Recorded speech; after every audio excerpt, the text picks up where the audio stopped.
दोस्तों, जय हिंद। मैं अल्ताफ़। एक और मॉब लिंचिंग राजस्थान में, इस पे बात करेंगे आज। इससे पहले मैं इस पे आगे बढ़ूं, मैं आप सबसे रिक्वेस्ट करता हूं कि जिन लोगों ने मेरे चैनल को सब्सक्राइब नहीं किया, कृपया इसे सब्सक्राइब कर लें और शेयर करें और लाइक करें। अब आता हूं मैं मुख्य जो आज का है कि राजस्थान के में एक और मॉब लिंचिंग की घटना हुई है। सीकर जिला के अंदर ये घटना घटी है।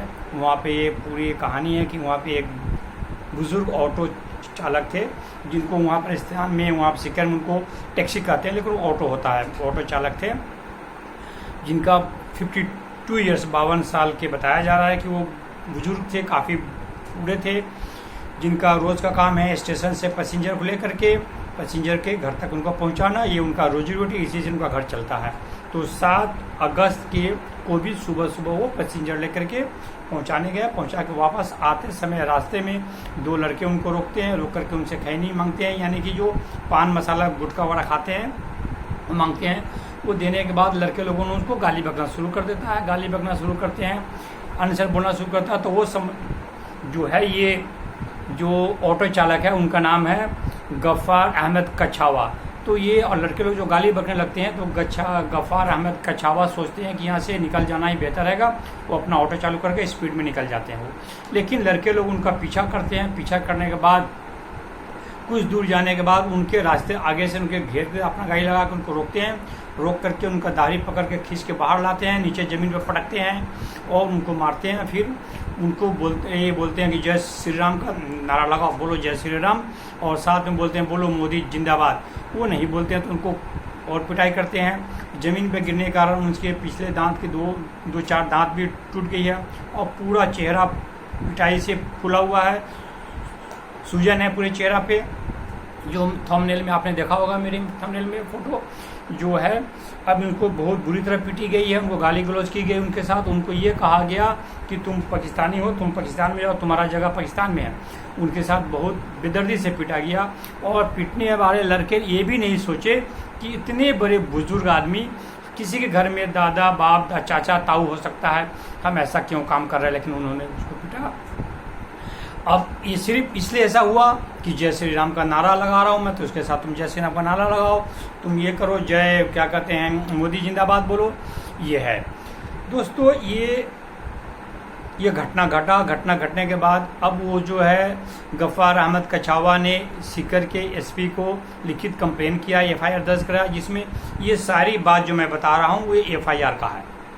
एफआईआर में लिखवाई गई है। अभी एफआईआर की अभी तक लिख ली गई है, उसकी अभी पूरी जांच नहीं हुई है। इस पूरे कांड का जांच होने के बाद पता चलेगा हकीकत क्या है। जिस तरह एफआईआर लिखाया गया वो वही है या उसमें कुछ गलत है या सही है, किसके तरफ से क्या हुआ, ये सारी बात एफआईआर के बाद पता चलेगी। लेकिन दोस्तों, मैं एक बात ये पूछना चाहता हूँ कि आए दिन हम लोग सुनते हैं कि मॉब लिंचिंग के भारत में पहली बार तो नहीं हो रहा है। 2014 के बाद ये आए दिन हम लोग सुनते हैं, कुछ दिन के अंतराल में, कि आज महाराष्ट्र में, तो आज हरियाणा में, तो आज फलना जगह मॉब लिंचिंग हुआ है। ये मॉब लिंचिंग होता क्यों है, क्या कारण है? इसका मेन कारण है जो लोग राम जी के नाम को बदनाम करते हैं, राम के नाम को बोलते हैं जय श्री राम का नारा लगाओ, कभी गौ रक्षक के नाम पे करते हैं, कभी दूसरे विशेष मजहब के लोग से नफरत करने के कारण करते हैं। लेकिन सही माने में ये लोग राम जी को नहीं समझे हैं। राम जी के जो सच्चा भक्त होगा वो कभी किसी दूसरे मजहब, दूसरे लोग पे हाथ नहीं उठाएगा, गलत बात नहीं बोलेगा, क्योंकि राम जी को हम लोग पूरे भारत में मर्यादा पुरुषोत्तम राम मानते हैं। उनके गुण की इतनी बखान करते हैं हम लोग कि वो कभी अपने ही जानबूझ के या अनजाने में भी किसी को भी वो नुकसान नहीं पहुंचा है। इसी के कारण उनके राज्य को हम लोग राम राज्य की बात करते हैं। और ये लोग उनको नाम पर तो उनके लड़ते हैं, मारते हैं, लेकिन एक्चुअल में वो राम उनके अंदर है नहीं। और ये घटना इसलिए घटती है कि इनके पीछे पॉलिटिकल नेता होते हैं, पॉलिटिकल पार्टियां होती हैं, कुछ धार्मिक समाज के लोग होते हैं जो इनको बढ़ावा देते हैं। अगर जो पॉलिटिकल पार्टी, पॉलिटिकल नेता इनके पीछे ना हो, इनकी जो गलत किया सजा मिले, तो ऑटोमेटिक ये बंद हो जाएगा। लेकिन बंद हो नहीं रहा है, क्योंकि इसके पीछे कोई न कोई पार्टी विशेष लोग हैं जो इनको बचाव करते हैं। एक मिसाल आपको अभी मैं आपको कुछ लिस्ट बता रहा हूँ, जो कोई सारे लिस्ट तो नहीं बताऊंगा चूंकि मॉब लिंचिंग तो बहुत बारी हुई है, हल्का बता रहा हूँ। यूपी के गाजियाबाद में अखलाक का नाम सुने होइएगा, 2 साल कुछ साल पहले ईद के मौके पे उनके घर पे लोगों ने अटैक कर दिया, घर पे हमला किया, सबको पीटा फाटा, पता चला कि गौ मांस पका रहे थे इसलिए मारा गया है। उसके बाद पहलू खान जो राजस्थान का ही है, जो गौ तस्कर के नाम पर उसको जान मार दिया गया, उसका केस चल रही है। तीसरा एक अहम मिसाल है, जो झारखंड के तबरेज अंसारी बाइक से जा रहे थे, उनको मारा गया इस इल्ज़ाम पे कि वो गौ मतलब बाइक चोरी करके जा रहे हैं।